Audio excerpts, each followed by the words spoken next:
TuneIn app. We are broadcasting live from the historic 1 Center Street building in beautiful Valparaiso, Indiana. The Bill and Callie Show is underwritten by Bill Moran and Callie Rosella. Now, here are Bill and Callie.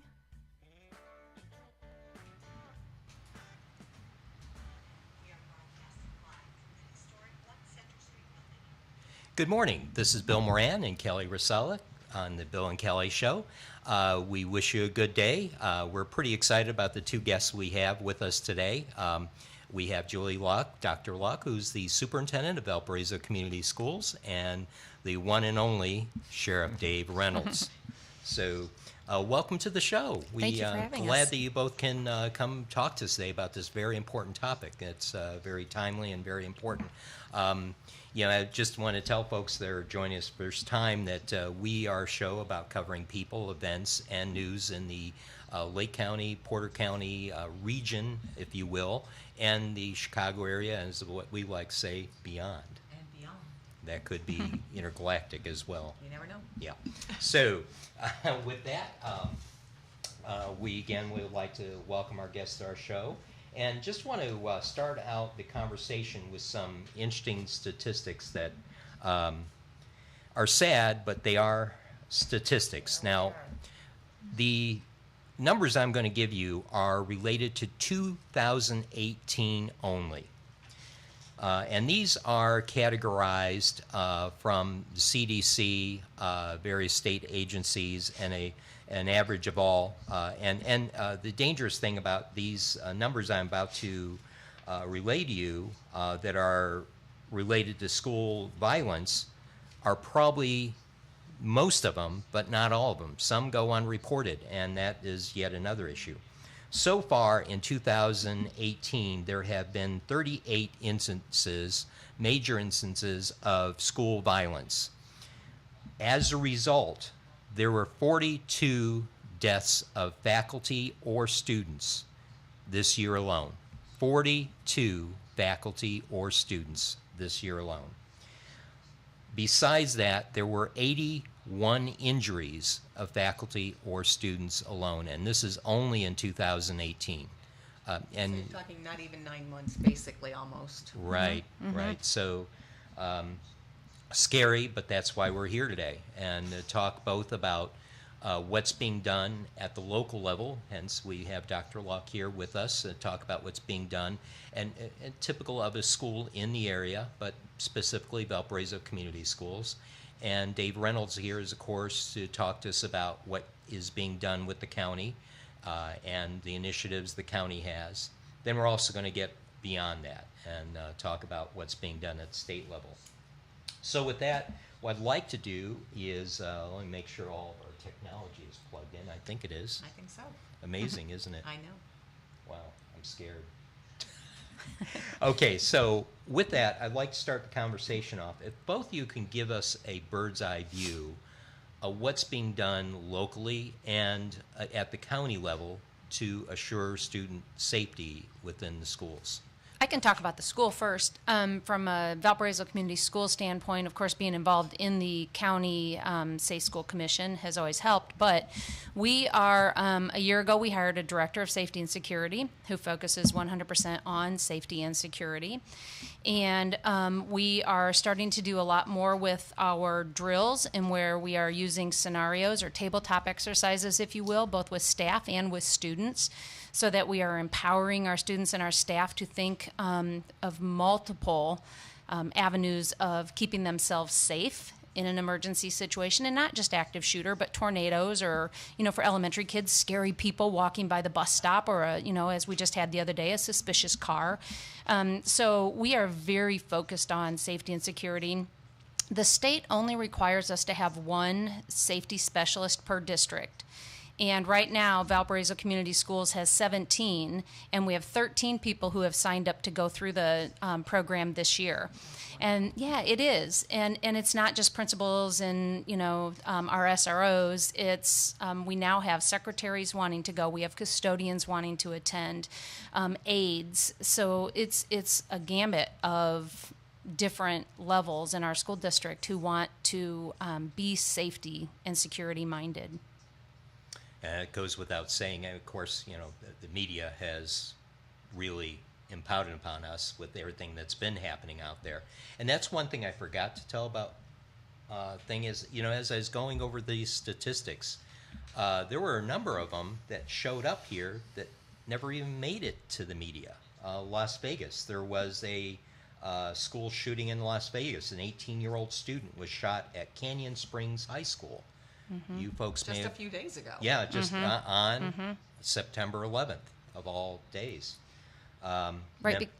Because unfortunately, if it's not what they consider a mass shooting, I guess it might not be sexy enough to report on the news, which is shameful because one life lost or injured is a serious matter. Yes, it is. Right, and it's not okay. You also question: are we getting numb to Right.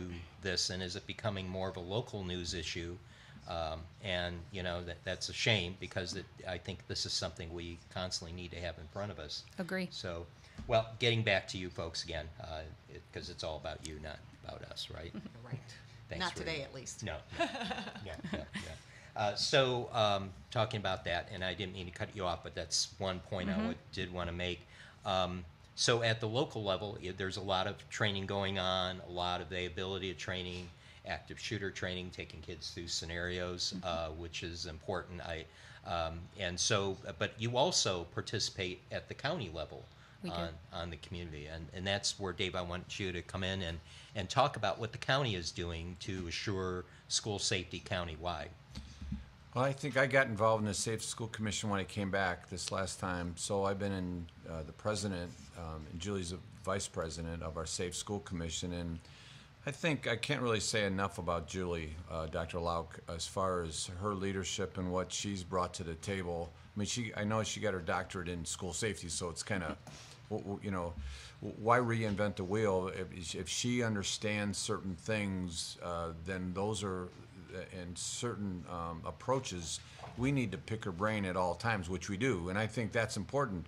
I mean, the people and your listeners need to understand, in Porter County, we have 72 schools, we have 7 school systems. I think we approached this initially that of course, I think it helped us to have Valparaiso school system on board right off the bat. But then I had 6 other school systems plus the private schools. So so we approached it in a couple different ways. Detection, we know we have to look at detection and how, if we have a student with mental health issues or serious psychological issues going on, how do we figure that out? How do we identify that, and what do we do with that information? So we approached a lot of things at once, and it wasn't an easy thing. And I think Valpo's the one who really helped us get it going. They asked us to review all of their safe school policies. Well, then we found out that every school had their own separate safe school policy, and which wasn't bad, except it was really somewhat voluminous and convoluted in the sense that how do you streamline 72 different schools having their own approach to school safety? I mean, they all wanted the same end game. So what we did, we simplified it. And we made it into one page, and we put that page onto a poster, and we called it, it all kind of evolved into one county, one protocol. So now that poster is throughout all the schools, public, private, daycare centers, and they're all on board. So that kind of got it going, and then while this was going on, we looked at a vendor called School Guard that was an alert system, and we all believed in that. We believed that from active school shooter training is part of it, but we needed to get the alert out if there was a shooting, to get it to the police on duty and off duty. And off duty is really the most important part of this thing, is that we needed to notify the off-duty police, state, local, and federal, if there was some type of emergent type of a situation. And we did that. And to the credit of the superintendents, they took that, because we threw a lot of stuff at them back a couple years ago. and a lot of different cultures. We were asking everybody to change how they did things, and they did. And we've had a couple of new superintendents, and they've all agreed what we were doing. So that's kind of how we worked it. We went with School Guard. We have an alert system. We know it's not the answer. We know we haven't figured out, we don't have a crystal ball, so we can't really predict when things are going to happen. But we know we have a responsibility to train and empower, like Dr. Lauck said, we need to empower the students to be trained, to understand if they see or hear something of a fellow student that they think is not normal, that they need to notify somebody. And I think that's kind of what we've been doing for the last couple of years, is to get that out. And then we also have the responsibility of training everyone on School Guard and the active school shooter training. And we've actually, a year and a half ago, we actually produced a video, which is an active shooter video. It's a training video. We got the monies to pay for it. We didn't go back to the taxpayers for that, and so that was part of what we're doing too. So we're doing a lot, and we've actually, Dr. Lauck and myself have gone down to Indianapolis on more than one occasion and approached Homeland Security. They're actually reaching out to us now. They know what we're doing is the right thing, and they're trying to incorporate this and make this into a one state, one protocol. But you have a lot of silos, Bill, and a lot of people don't like to change. And where we didn't have that problem in Porter County, other counties are having it. But the sheriffs are slowly but surely reaching out to me and Dr. Lauck and asking us how we did this. How did we get everybody at the table, so to speak, and to change what they're doing. And we're doing a few other things with some MOUs on CCTV cameras. We worked out with all the schools superintendents to allow our fobs that we get in, the fob that we use to get into my sheriff's department. That fob now can get into every school, because people don't realize if you have an emergent situation, maybe it's not even a shooting, but you have something that happens. All the doors are locked. So somebody got into the school and they want help. How do we get in? Right. I mean, it's kind of a simple question, basic, but what's the answer? Well, what we came up with is a fob. So our fob, so we've worked it out with all the school systems. All the schools agreed that we would only use it in case of emergency. But now our fobs and our sheriff's department and all the police that have fobs, and they all do, that we can get into all the schools. Awesome. So, yeah, one of the key things I heard you state is to make sure all the schools are on the same page. And because obviously when law enforcement rolls up, the worst thing that can be happening is not understanding at the same time the vocabulary and not sure what to do when law enforcement rolls up, because they are the sheriff to save the day. So I understand this product, the idea of the one county, one protocol, evolved out of the school safety committee for Porter County. Right. So getting the school folks together and law enforcement together and any other emergency services, 911, and to create this protocol. So now we understand what's been done at the county level and the local level at Valparaiso. Let's take one step up. What is being done at the state level as far as legislature and committees, what have you, to support the sheriff's department and the school districts in the state in helping make sure kids are safe? I know the governor has a task force that he's been working with in the Department of Education. And I will say my only concern there is that when I was given a copy of what they are working on, I was a little concerned because there's a lot of mandates, unfunded mandates. And so I have voiced my opinion about that. Those? They are, unfortunately. See all these gray hairs? I know. And it's hard because they mean well, right? And they want to help schools, but they really need to listen to schools more and to law enforcement and really take to heart what we're saying. I don't need the governor to mandate me to keep my students and staff safe. Okay, there's not one person I wouldn't put my life in front of in my school to keep them safe. And I don't need a mandate to do that. But what I do need is I need some extra help with from the legislators to maybe create laws to help us. To help legislate, our authority and make sure that parents are doing what they're supposed to do. I've said it from the beginning. The best metal detector is the parent, right? Not at the door of the school. You don't need to tell me I have to have a metal detector or a wand at the school.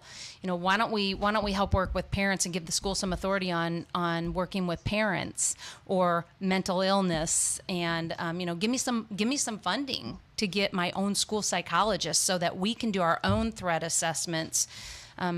So the state, they're doing the right thing by looking at this and making it a topic, which we greatly appreciate from the school.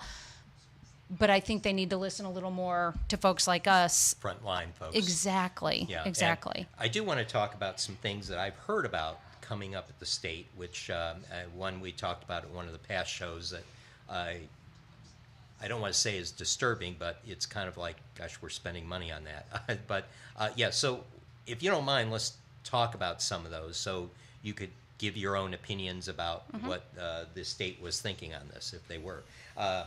I jest. So let's talk about, one of the things I heard about was metal detectors, the wands, putting those in people's hands. I heard that they are spending some of that money that they went back for a special session to allocate. So let's talk about that, because that's been a buzz down in Indianapolis.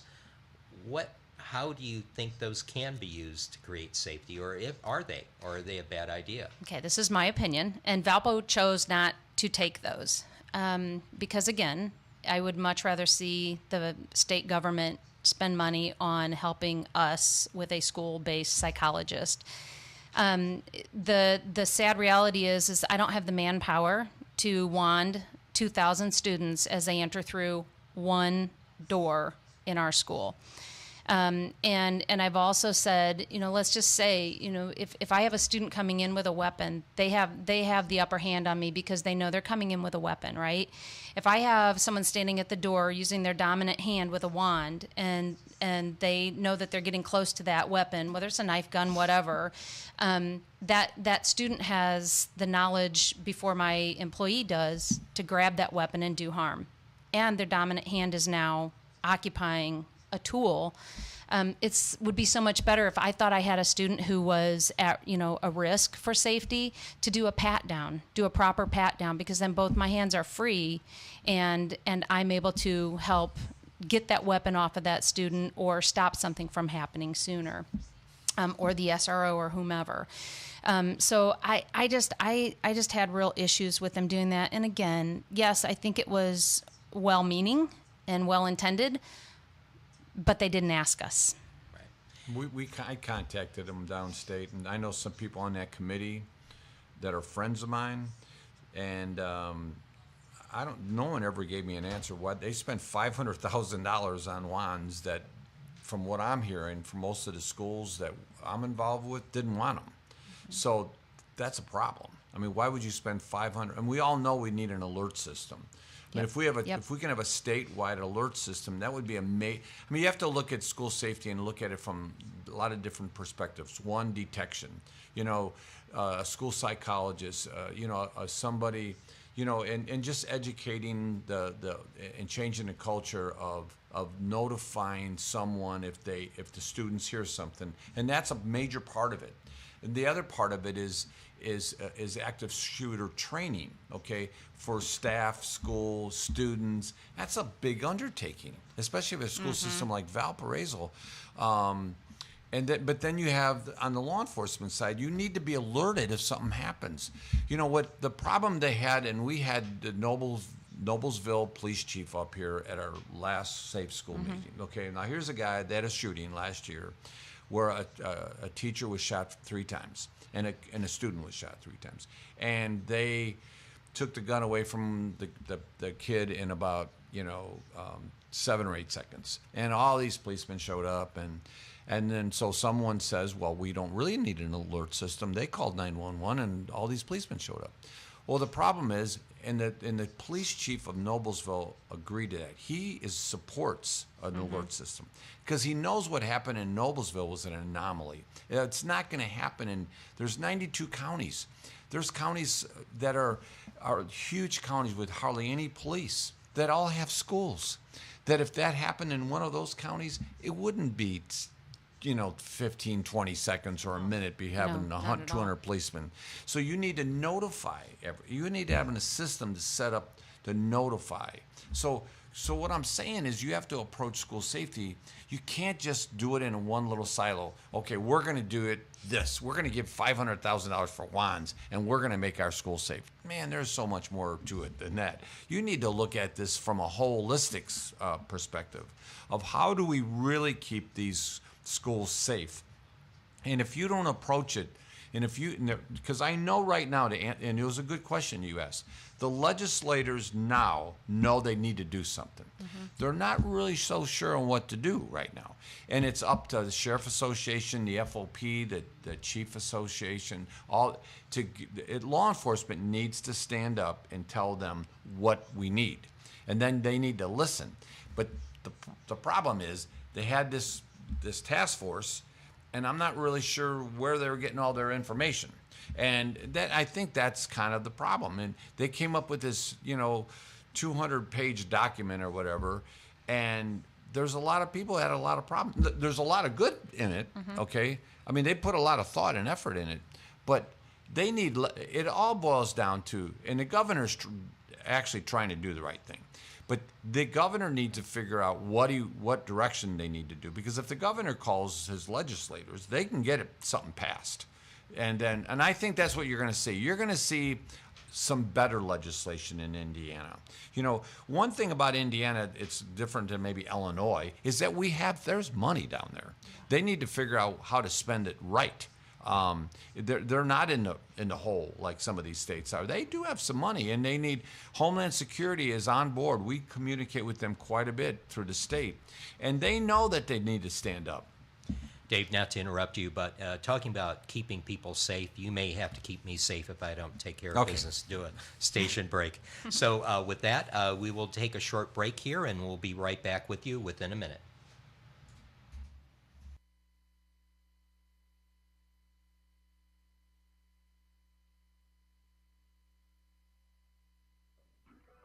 You are listening to the Bill and Callie Show on WVLP LP 103.1 FM and streaming live at WVLP.org or on your TuneIn app. We are broadcasting live from the historic 1 Center Street building in beautiful Valparaiso, Indiana. The Bill and Callie Show is underwritten by Bill Moran and Callie Rosala. Now, here are your hosts, Bill and Callie.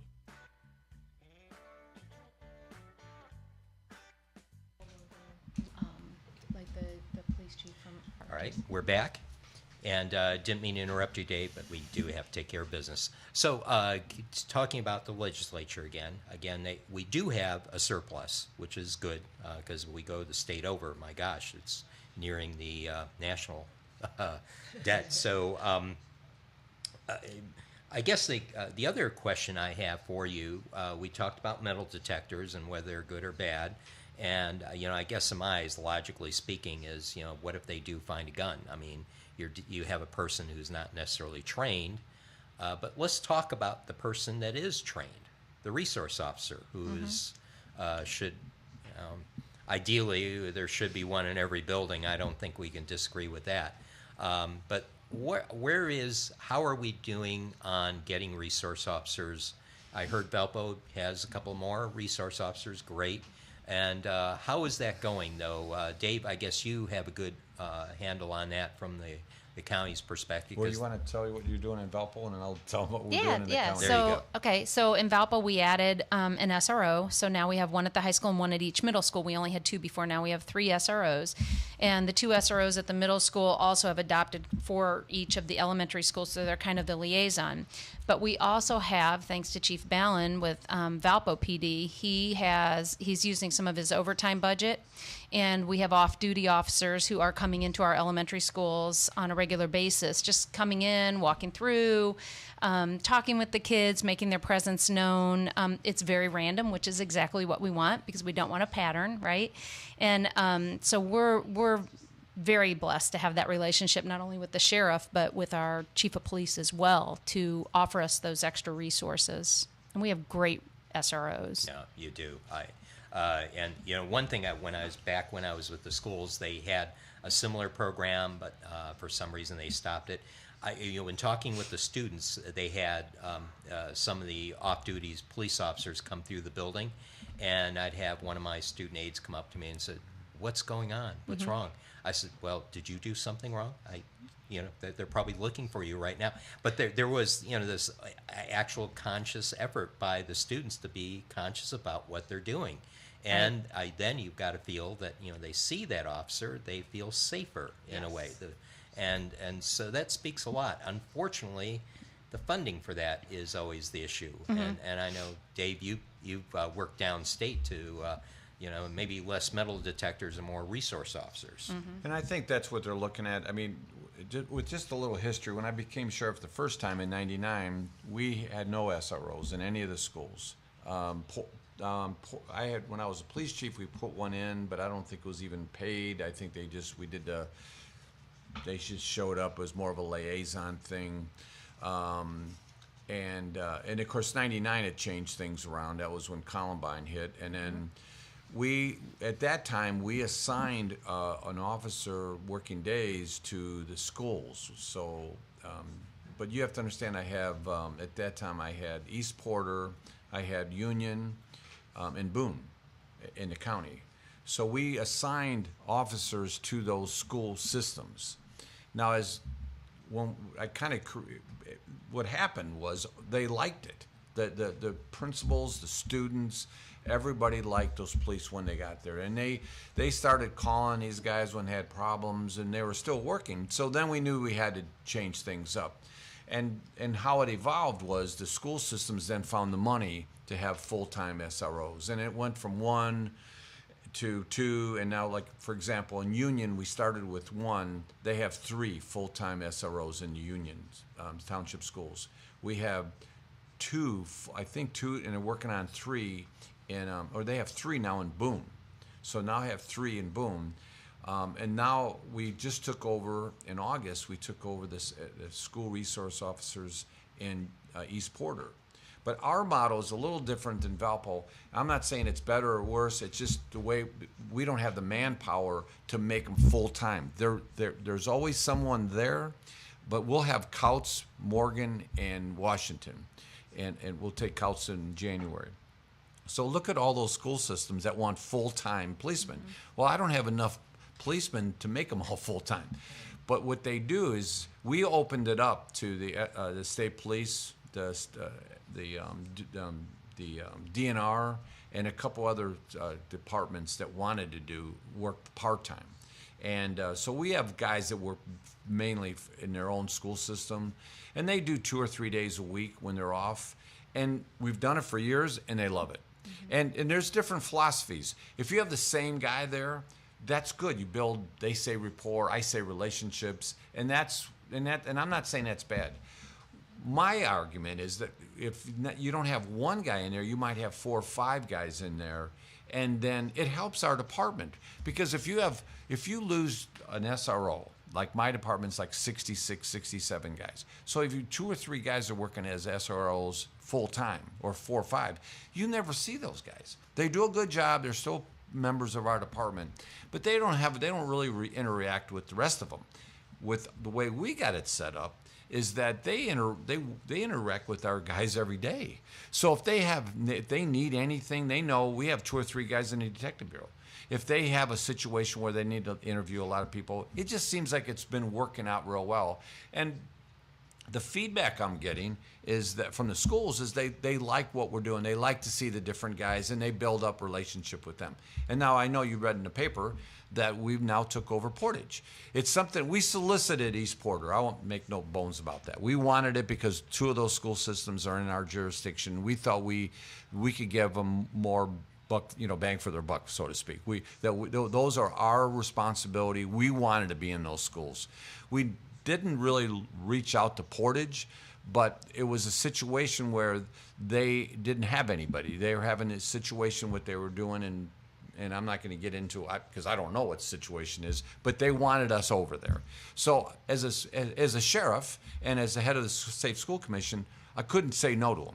So now we have 2 full-time guys over there, which is against my model. But now they're going to supplement the cost of those 2 guys because I lost 2 guys from the road. But plus, I have 2 guys working there part-time. So we have on certain days we have 4 guys in Portage, and then I know there's been a lot of stuff in the paper, but the one thing they're not saying is we're doing real well over there. And I wish they would have worked it out. I mean, I've made it no bones about that. I wish they would have worked it out, but they didn't. And now we're in there. And now, we're in Portage, we're in Union, we're in Boone, and now we're in East Porter. And they all communicate. They communicate with the SROs in Valpo. They communicate with the what's going on in Chesterton. So really, what we're talking about as far as school safety is that we can't be in our own silo. They all have to understand. It's how we address the drug problem. It's in a way I look at it. It's real simple. You can't do it on your own. You have to work together. And sometimes you might have a situation. We in Washington, and this is our problem we had before. If we get information, viable information from Washington Township, and it borders Valpo, many times we need to let somebody in Valpo know what's going on. And now it's so much easier because we have our guys in Washington Township, and we would let because we have such a good relationship with everybody at Valpo, and we have a good relationship really with Portage. It's really working out well. Because we know it's an ongoing. We never know when that threat's going to happen. We never know. It's not just an active shooter situation. It's a guy. It's a kid that's not on his meds, or he's having a problem breaking up with his girlfriend, and he's abusive anyways. And you don't know how this kid, 17, 18-year-old kid, is going to react. We need to be always on our toes. And one thing that all our guys, and I know Valpo believes that too. We work for that school system, but and we're the police, so we know that. But our underlying mission is to keep those students and those staff safe. And that's why we want you there. That's right. Exactly. David, let's talk about another outside the resource officers, something your department supplies not only for school safety but throughout the county, and that's the SWAT team. I remember the days when they used to come in and practice at Valparaiso High School. So what special training does the SWAT team undertake for school safety? That's a good question, but people are probably not going to understand what the answer is. The SWAT team really is they would be available and would be used, but the time that SWAT team gets there, that threat's going to be over. But they're trained in clearing that school and understanding how reunification works, and that's the most important part. If you watch our video, you'll see the SWAT team is not used until the end, right? Because the first responders are the guys in the uniforms. It could be a detective. They're the ones. I mean, it could be a guy cutting his grass that lives right across the street from the school and gets alerted that something's going on. He's running in that school to neutralize that threat. And now when that threat's done, we don't know what the extent of that threat is. Were there more than one person? And that's what our guys will do. And that's why the importance of training and the lockdown. So these kids are, it's beyond lockout. Those classrooms are locked down, and they're going to be locked down basically until our SWAT team gets there to unlock them. And that's all training. And so to answer your question, they're very well trained. And they're involved in all of the safe school training that we do. But it's not the initial threat. You think it's a SWAT team's going to go in there and save the day. They understand. We all pray that it never happens. But if it ever happened, that when the time the SWAT team gets there, it's over. Mm-hmm. Right, and they always say that these active shooter instances are usually over within a matter of 10, 15 minutes. And so just so our listeners understand, the SWAT team, by the time they get there, their job is to make sure the building's still secure, right, and then help with reunification. When the parents come by, make sure that that's a safe process, and make sure that everyone is guarded going out. So, yeah, that's strategically, that sounds great. It's, and we pray that never, ever happens. Right. Exactly. But your listeners got to understand, this is a lot of moving parts here. I mean, and you can't approach this in any way than knowing what those parts are. I mean, probably the most important thing is detection. How do we detect it before it happens? Because in almost every shooting, we know that a marked unit in front of a squad, in front of a school, there are no mass shootings. They've never occurred. A mass shooting has never occurred with a marked unit in front. So we know that's a clue, right? That's important to put. But we also know that in almost every shooting, that someone else beside the shooter knew about it. Yep. So our job is to make sure we find out what that information is. And that's why we take all of these threats so serious. It's like going into an airport. Nobody jokes about bombs or shooting when you're checking in, right? When you're booking in, you don't make some comment about what's in your luggage or not in your luggage. And that's the same approach we take with schools. This is not a joking matter. This is something that we take very serious, and that if someone makes a comment about shooting somebody or hurting somebody, that other person is obligated to tell us. And we're really lucky. I'm telling you, I do through 6th, 7th, and 8th grades. Every middle school, we do the drug program. We show our video. And I'm telling you right now, if I didn't know where I was, I couldn't tell you the difference between a 6th or 7th grader in Couts or Morgan or Fagley or Willow Creek or TJ or Franklin. These kids are all in Porter County. They're all the same. They're all good kids. They want to go to school. They want to go home afterwards. They have extracurricular activities. They go to school to learn. And it's our job to make sure that happens. Right, and we take every threat as a serious threat until we prove otherwise. I mean, it's never maybe, maybe not. This is a real threat, and it will be treated as such until we can prove otherwise. It's always better to be proactive than reactive. Right. Exactly. And a lot of people, some parents may not understand, there's a lot of thought process, a lot of moving parts going on before they're even notified. And part of that notification process may be, well, if we notify them, then it may impact the investigation. Right, you don't want to and jeopardize so anything. A lot of Right. and people just have to realize they have to trust our school officials, our law enforcement officials, that the Doing right the decisions job the right way. Right, and this county, I got to tell you, is always in front of things. Always. Absolutely. A couple of things, because we're running out of time here. I want to get to the bottom. I'm going to kind of change it up, and according to what the originally planned to ask, because I want to get to what do we think is preemptive in solving this problem. We talked about hardening the schools, the school alert, and so on. But we're still not getting to that bottom layer of what really causes the issue.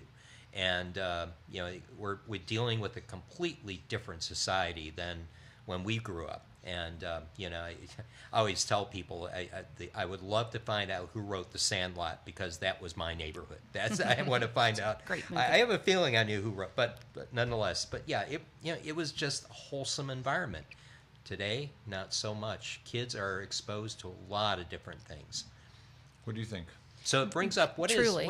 how do we get down to that bottom layer and make it so that we don't have to worry about, and maybe someday in an ideal world we don't have to worry about locking that or hardening that target as much. Right, and it's what the sheriff alluded to earlier. It's wanting to prevent it from happening. I think we have all the right mechanisms in place for if something does happen, but now how do we prevent that? And I think part of that comes from the schools being able to identify students who are at risk. And again, I go back to my comment about wanting dollars for a school-based psych, right? Or our social workers being able to create a red flag indicator of, this child is displaying X number of red flags, let's intervene. And it's not just helping the child who's maybe having some mental illness issues, but it could also be then getting into the homes and getting those wraparound services for the home. Because a lot of times, I've always said, we don't get perfectly normal fine students into our school and turn them into bullies or killers, right? That's probably happening outside the school, and then we're having to deal with it. So how do we get that help into the homes to help clean up and create a better environment at home so that child is leaving a decent home and coming into the decent school and living a decent life? We all have known those kids, and I always say, my spidey senses start tingling. We as educators know. We can identify kids at a very young age who are having those stressors or displaying red flag type behaviors. If we can identify those behaviors and really dig into the root cause of that and get them the help early, we're preventing school shooters. Absolutely. And I think that is just so important to do. Yeah, a couple of months ago, we had Phil Chalmers come in and address our Safe School Commission, and he's an expert in school shootings, and he's interviewed every mass shooter and mass murder, and he's come up with some common denominators. He doesn't have a crystal ball, he'll tell you, but there are things that you can look for, and it was an excellent presentation. And we had Frank DeAngelis, the principal of Columbine, all of which supported the alert system. Now that's at the back end, but the front end, what he said, things like he's a strong advocate that video games have an underlying problem. They're horrible. Yeah, they're horrible. These kids are learning how to shoot police. They're learning how to shoot. How to rape. It's all horrible. of this stuff is on video games, and and there was a lot of common denominators, but parents need to be parents. In Parkland, if the parent would have just gone in the bedroom and seen that they were making bombs and they're ordering guns, but the student wouldn't let the mom in the room. Come on. But that's obviously that's kind of obvious what the problem is. But parents need to be accountable. Teachers are paid to teach. They're not really. It's unfortunate that we throw all this stuff on the educators, but we almost have to, because who else is going to do it? But the parents need to come. They need to get to they need to stand up and understand that they have responsibility. I don't care if their kids are football players or in a band or whatever. If they're not doing anything and they're coming home at 3:30 in the morning or 3:30 in the afternoon every day after school, what are they doing? Are they playing video games all afternoon? That's a problem. Yeah. Right, and the video games have created a normalization of violence. Yes. All the impact they Well, it desensitizes you in so many ways. Without a because doubt. you can shoot a bazillion people and there's no consequences to it. It's almost like when they hand out awards for these things, the most violent ones are the ones that get the top awards. What is that saying? And this leads to my last question, because we're running out of time. It's unfortunate because we're almost putting cart before the horse. If we found out what the real problem is and isolate that, again, I think, Julie, if you were to write out the check for Indiana, it wouldn't be for metal detectors. It would be for more psychological services, social services, to interact with students, making sure that they're mentally in a safe place and mentally in a safe place for the rest of the student body. But let's talk about the real impact, because we didn't do that. We're already talking about, putting guns in teachers' hands and metal detectors, blah, blah, blah, spending more dollars. Let's talk about the probably the biggest, probably saddest impact it's had, and that's what impact has this had on instructional time, and how much is it taken away that could be spent towards making sure kids become educated adults. Right. It definitely takes our focus off of, the teaching and learning aspect because we're worried about safety, right? Or students' mental well-being. And the state's also putting a lot of mandates on us to address bullying and other issues. So every time they do that to us, that's that much less time we are instructing students in reading, writing, math, science, social studies, the arts, right? You're not only teaching, but you're parenting Exactly. at the same time. And Exactly. And unfortunately, sad. and today I saw that is the teacher becomes and the principal becomes the parent. Yeah. Right. Because, oh my gosh, I've seen events where kids are running rampant, and what are their parents doing? They're on their phones on their or phone. whatever. Yeah. And so there's a disconnect. We call that missed opportunities. Even when we see parents coming into our car lines and they're on their phones instead of, greeting their child and, hey, how was your day? Right. You can see the parents on their telephones. Yeah, and so, and then besides that, again, of course, the impact that it has on law enforcement, and just not within the school, but what you're seeing steady and the Porter County's largest problem is substance abuse, and we're seeing a lot of social breakdown that is being seen in the schools and law enforcement. That unfortunately, if we address the real problem, wouldn't be there. So. Boy, with that, we're at the end of the hour, Unfortunately, because this is a great conversation. yeah, it is, and the whole psychological impact of adolescence. We could spend 2 hours to talking about that. In fact, I wish that's what we were here today to do, but we do have to tell our listeners what's going on and what's going on at school level and what's going on at law enforcement level. And Dave, I say this always. I think Porter County is lucky. Thank you. So lucky. Without a doubt. I've seen procedures in other counties and so on, and you have two huge problems that this county has to actually three when you include school safety, domestic violence, substance abuse, and it is interesting and kind of reassuring the county residents to know that other counties are beginning to mimic what Sheriff Reynolds is creating. The Vivitrol program and substance abuse, again, counties are just now getting on board with that. And school security, the One County, One Protocol initiative. Oh, by the way, we did on our promo put a link to that video. So folks are not familiar with it yet, just go to our promo. But then again, or you could just go to YouTube and do a search for One County, One Protocol.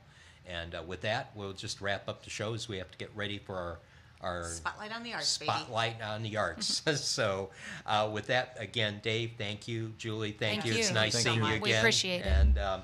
And with that, we wish you all a safe week and upcoming weekend. And we will see you next week. Absolutely.